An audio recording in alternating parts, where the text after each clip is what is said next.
Well, with me now are Shalina Litt, a writer and a blogger who's also a child behaviour specialist. I'm also joined by Sahar Al-Faifi, a community activist who's also a molecular geneticist. And Fatima Barkatullah is the director of the Seeds of Change Muslim Women's Conference, the largest of its kind in Europe. Also here are the writer and commentator Douglas Murray, Kola Hassan, who's a lecturer and advisor on Islam, and last but not least, the writer and broadcaster Yasmin Alabai-Brown. Can I just begin with you, Fatima? Yes. 56% of British people don't really support the wearing of the full face veil in public. They don't want it. Well, I think it depends on where you take the poll, really, because, something that I've recently launched is a project called Secrets of a Muslim Woman, and it's all about letting people know why we do what we do, because I think a lot of it is to do with not really being familiar with it. You know, I mean, my message to the British public is that you've got nothing to fear. You know, this is a piece of cloth. They don't feel that, though, do they? Because elsewhere in this poll, a majority said they don't know how to relate to a woman wearing a full face veil. I think, the people who have actually interacted with women who wear the face veil, people who work with them. I mean, we're in East London today. In East London, the veil is practically, normal on the streets of East London. People who've actually interacted and worked with women who wear the veil have absolutely no problem with it. I think it's the fear of the unknown. Douglas Murray, would you like to see the veil banned here? Well, I think, like a majority of British people, I think that it should be banned in public places, particularly places like courtrooms, where it's absolutely imperative that a jury are able to see the faces of people who are accused. As for an overall ban, I think, look, my own opinion is that niqab is highly undesirable. I think that we live in a society where people do show their faces, where huge amounts of our social interaction depend on people showing their faces. I think that it's very difficult to enforce a ban in public places like streets, but it should be certainly a desirable thing to discourage its wearing. To impose a ban, but in principle you'd like to see one because you think in Britain it's unacceptable. In public buildings, in courts, in schools and places like this, absolutely, I think a ban would be very sensible. In streets and so on, I think it's difficult, but it should be societally discouraged. Fatima? No, a ban, I think it's a complete overreaction. Look, the niqab has been part of the British landscape for the last 20-odd years, OK? Muslim women have been going about their business. We've got a radio presenter here, we've got a scientist, we've got talented Muslim women who've got a lot to give to this society, who've been doing so and been very sensible about it. When we need to remove our face veils, we do it. But how do you think we get through airport security? I mean, what about the fact that 56% of people are saying they don't want it here? You know what? I'm not surprised at all, because when you know that high-profile politicians making such offensive comments and big fuss about it, I am not surprised when the public say they are against it. We show our faces. Exactly. The British society, the fabric of the British society is respecting the public freedom. We are British. Public freedom is part of it, the religious freedom. What about the fact that people feel uneasy? They said they don't know how to relate to women who have their faces covered. First of all, let them interact with us. Let us be open and engaging with them. This is number one. Secondly, 80% of communication in the world does not involve face-to-face. Twitter, Facebook, phones doesn't involve face-to-face communications. The issue is the problemization here. It's not existent problem I'm sorry, I worked in this area for 7 years, about 15 years ago, and this was not, as you said, a norm. This has been imported and exported for reasons which we haven't got time to go into. We live in a society, in this society, and we live in a country which is very, very complicated. And to shut yourself off as if the rest of us are infections and cutting... How are we do not This is the meaning. We are engaged, Shalina, how are we shut off? Shalina, you have said that in engaging with your elderly white neighbour who feels uneasy, sometimes you remove the veil. When you worked with children, you remove the veil. Isn't that an acknowledgement that it is difficult for people to engage with women who have their faces covered? Yeah, I think it is. And I also honour what Douglas Murray has just said. He couldn't actually feel comfortable and... I'm making a presumption here, but you couldn't say, let's do an outright ban. And that's great, because I understand you look at social cohesion. It's about looking at, let's isolate it. Whose discomfort are we going to favour? Because if I lift my veil, I'm then uncomfortable. and we've favoured someone's discomfort. We live in a society, but I don't believe in the French ban. I don't. I don't think you should do that. But why absolutely, not? If you're opposed to it, no, if you I think there is a very simple way of saying, and a non-racist way of saying, in public institutions, everybody, whoever they are, must show their faces. It's Muslim exceptionalism that is becoming the problem. No, it's not. If we have the same rule for everybody, and at home, on the streets, I don't want people stopped. Okay? We accommodate religious expression in this country. You know, Jehovah's Witnesses who don't want blood transfusions, Sikh people who want to wear turbans. We make exceptions, you know, in certain situations. And so, look, you know, I really want to reach out to the public and say, you've got nothing to fear from us. But take up Yasmin's, I was born in this country. I love this country. Take up Yasmin's point that this is about exceptionalism. Take up Yasmin Alibhai-Brown's point about this is about exceptionalism. We accommodate, don't we, in this country, and in my country, Britain, we accommodate religious expression. And we do make exceptions for people. And there's nothing, and that's what I thought. And we cannot destroy the minorities and the religious belief in the name of equality. But what if the majority feel uncomfortable, feel uneasy and say they don't want it? I think then the onus is on us as well, isn't it? I mean, to actually reach out. And I'm hoping that this is just going one step towards that, to say to people, look, you know, we're human beings just like you. But if I may very quickly, religious freedom is an extremely important thing, and I think most people who would agree, I hope in this room, that Britain is the most tolerant place in the world to live, including as a Muslim. Yeah. But let's just add one thing to this, if I may. The issue of social interaction is very important, and not just to me, but obviously to a majority of the British people. Yeah. What I say tonight, what Yasmin says and other people say tonight, people see our faces, they know who said it. I'm sorry to say this, but nobody knows who you are. They can hear your name, they can't see you. If I say something stupid on television tonight, people know it's me saying it. If you do, with all due respect, you can disappear and no one knows. No, we're not disappearing. What does this say? Come on. The meaning of this thing is extremely important to address. The meaning of this thing is women are by nature dangerous to men and society. Therefore, they must be covered, they must be buried. That's the meaning of it. And that's what I cannot accept. I mean, Fatima, come back on exactly that point, because we have spoken to women who say that they cover their faces because they don't want to incite passions among men. I mean, that is essentially Yasmin's point. Well, look, essentially, I think, you know, that's Yasmin's opinion. No, it's not my opinion. Yes, it is. It is your opinion. Ask the Taliban. Ask Taliban why they're imposing it.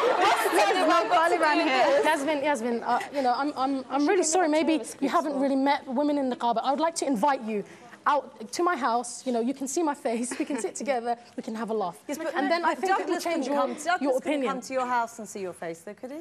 I can assure you I'm not going to be aroused. He could meet my husband. No, you're welcome. You would be welcome to, you know, come to my house. Kola Hassan, yeah, can I ask, I mean, you used to wear the niqab and then changed your mind. Why? Two main reasons. One was theological. I made some attempt to actually study the whole notion of niqab in Islam, and I found that it's not actually mandatory. The hijab, the headscarf, is mandatory, but the niqab is not. It's part of Islamic society right from the beginning, but it's not mandatory. Just go and read a little bit of Ibn Kathir, for example. Yeah, I'm a scholar in training, actually, so I do know that. Sorry, and secondly, we have a social function in society. We are here to interact with society. We have to have a social consciousness. We have to benefit society. We have to interact with society. And I realized in those 3 years I was a nobody. Nobody wanted to talk to me because they couldn't talk to me. I could smile until the cows come home, but nobody could see me smiling. You see, that's a very good point, isn't it? Because you say you were a nobody, yes, and yet many people in our poll disagreed with this notion that it was empowering in any way. And I bet you there were many Muslims in that survey. Most Muslims don't care for this either. So to say British as if it was, you know, non-Muslims, most of us daren't speak out. When I do, I get death threats. I've had emails just this week from Niqab. He's calling me a prostitute. What is this freedom that we have? We can't even criticise what is not acceptable, actually. You are free to criticise. I mean, what do you make of that? Making, in a free democracy, making her views known and getting that sort of... That's fine, we're happy about it. I think the issue that we... But about the response that she gets. Well, that's wrong, terrible. obviously. That's it's terrible. It's absolutely terrible. It's not acceptable. We should be able to discuss it. We should be able to talk about it. And I acknowledge that people feel uncomfortable. One of the problems is that the minute religion comes into it, what happens with the people who do wear the niqab often feel they are religiously superior and more pious than people who Nobody has said that today. Nobody has said that today. Let me just move it out to the audience, if you would. Sophia, I'm right in saying you also used to wear the niqab, and you again decided not to. Yes. Why was that? The reason for that was that, and that was a personal choice. I had an incident where niqab was pulled off me, and it really frightened me, and I became very, very anxious. But I feel very strongly about some of the things that's been said here. One of the things that you've been, for example, Yasmin, you've said about, you know, freedom of speech and how people are threatening you. I think that's completely unacceptable Islamically. You know, we can't be responsible for all the Muslims and for all the people around the world. Exactly. But I will say that just like you have the freedom of choice to express how you feel, we have the freedom of choice. I have a freedom of choice to not wear a niqab, and she has the freedom of choice to wear a niqab. Did you feel that you were forced out of wearing it, or did you come to a different view about it? Yeah, one of the things it was a very personal choice for me. It meant a lot to me to wear the niqab. This is not shopping in Primark. This has a meaning, and it's the meaning I'm arguing about. And actually, but that's your perception. Let me explain to you the meaning. That's the suggestion of your argument that these women don't know what their own choice is. That's your perception. Fundamentally absolutely do know, which is why I'm objecting to it. Jasmine, but that's your perception. You think that this is how you. My perception. Very specific, if you would. You were a psychotherapist. Yes, I'm a psychotherapist. But you deal with women who are forced into wearing the niqab. Another thing I would mention to regarding communication, in the 9 years of counselling with Sakina Muslim counselling that I do, all of my clients, majority of them are all we do phone counselling. And a lot of good work is done. I don't see their face, they don't see my face. So it's not really about looking at someone and really connecting with that person, because we don't connect with the outer, we connect with the inner. So you think the loneliness that you talked about seeing in these women comes from where? And not a single person, not a single woman has said to me, my husband has forced me to wear a niqab. What the issues they do have is regards to niqab, I am fearful to go out, I'm at home, I'm lonely, I'm depressed. I don't even want to go out because I feel like I'm not accepted. And the other thing I really want to express is that where is the humanity? You know, at the end of the day, you know, as a woman, as a person, as a human being, where's my right to be who I am? This is my identity. You have that right. You have that right, and you exercise it, and so are all of the other ladies in this room. But the question is whether or not, and I would ask this of I think everyone in the room who's covered, do you think that by covering your face from everyone else in society, you are exacerbating difference or making it less bad? Mariam, would any of you at least recognise that you are exacerbating a difference? Is this divisive? Well, first and foremost, I think we need to look at human rights, okay? In 1998, there was the Human Rights Convention, okay? Under Article 9, it specifically says we all have the freedom of expression, we have the freedom of belief, we have the freedom of so many things that, you know, like in this country, I thought great... Mariam, on Douglas Murray's point, on Douglas Murray's point, that this is, you know, do you understand that many people feel this is divisive? It is a curtain between you and the rest of society. Well, to be quite frank, I think people are free to feel how they want. It doesn't, I don't care how you feel. It's really, no, wait.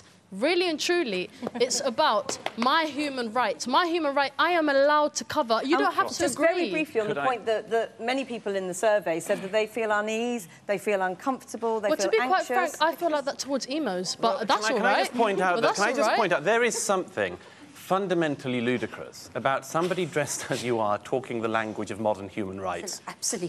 Fundamentally ludicrous. That's in your mind. That's in your mind, Kola Hassan. This lady is constantly talking about rights. As a Muslim, you should know that responsibility is there as well. You have a responsibility to society around you. Exactly. I'm a community organizer. I'm a scientist. I am engaged with the community, so I'm not isolated. You have a responsibility. Sorry, 1 second. You have a responsibility in wider society.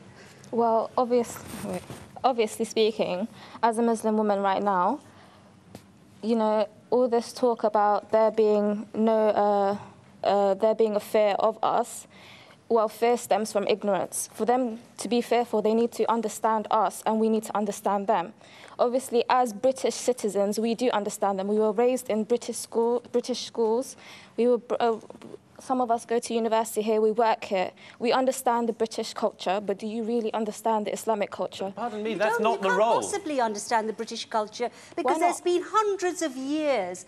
And my mother's generation, because I too am a Muslim, my mother's generation, they were beaten, bullied and burnt because they wanted to get rid of all of this and be seen as proper equals. You're betraying that history. And this country fought for women's rights. And you've now taken us back to the dark ages. I'm sorry, but... Can I just take it from Shabita? You are a doctor within the NHS. 1 second, please. You are a doctor within the... Excuse me, can we all listen to each other? You're a doctor in the NHS. Yes, I am. And obviously that is one of the very public places where a ban, you know, if it were to be considered, that well, first of all, I would like to say that calling for a ban on niqab in NHS is actually talking about an issue that does not really exist. Because me and my friends, have been contacting a lot of doctors all across the 4 countries of the United Kingdom, and none of them have ever come across a doctor who actually observed the face veil within NHS, or even a nurse. Exactly. So I don't really see that why an issue that does not really exist is actually being addressed. There is no one, or no doctor or a nurse who actually wears the niqab in NHS. Just very, even very myself, on that point, because isn't that an acknowledgement that there is a difficulty for many people that patients would find it uncomfortable? No, it's not actually like that, because I am not given a choice to wear it within NHS. When I know it as a fact that if I wear my face veil and go to a job interview, I will never be taken up for a job. How is it to ask, you all here, how is it that you say it's an absolutely fundamental, you have to wear it, it's a right, it's a necessity upon you, but yet you say you go through an airport and it doesn't matter if you lift it? Is it so negotiable? In France, many of the women who said we cannot go out if we don't wear it have taken it off. Can I just say, Shalina. You know, there is a place where we have the right to exercise our right. And if this was a school or a playground, you know, as far as I'm concerned, the bullies are winning here. There is a majority of people who have the power and resources to put out there an image about the niqab.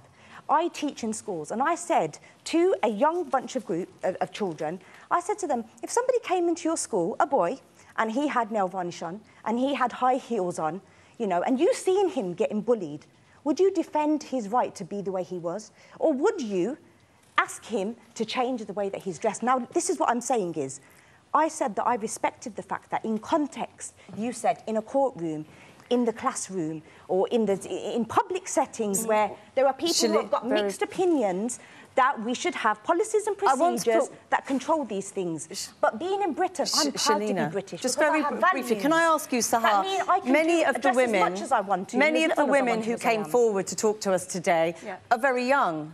And actually, one of the questions that I think a lot of people ask is, you know, we've looked at Afghanistan and we've heard stories of women who have burnt the face veil and are terrified of the prospect of having to wear it again. And they just don't understand how young women in Britain want to wear it here. Very briefly, if you can. Well, I started wearing the niqab at a young age, and the reason is after a research. It's a long spiritual journey. I found out that when I wear the niqab, I'll be closer to God. It's an act of worship, it's an act of modesty, and it's liberating and dignifying. And since then, I've never changed my mind. And although my parents, my mum, my sister, don't wear it. It's me. It's my personal choice. But yes, and in a free society, the opinions of other people also have to matter. It's not just about you exercising your choice. The way other people feel about that should be of some concern to you. But you know, these feelings are coming from negative prejudices. We have coming from you don't want men's opinions? No. You don't want men's opinions? I'm sorry, we are going to have to end it there. I'm really sorry. As the only man, I'm sorry you don't want to hear men's opinions. Thank you very much for joining us. I'm afraid that is all we've got time for, though many more people wanted to speak. You can see all the reports that we've done this week on Channel 4 News on Britain's niqab on our website. But back to you, John. Jackie, thank you.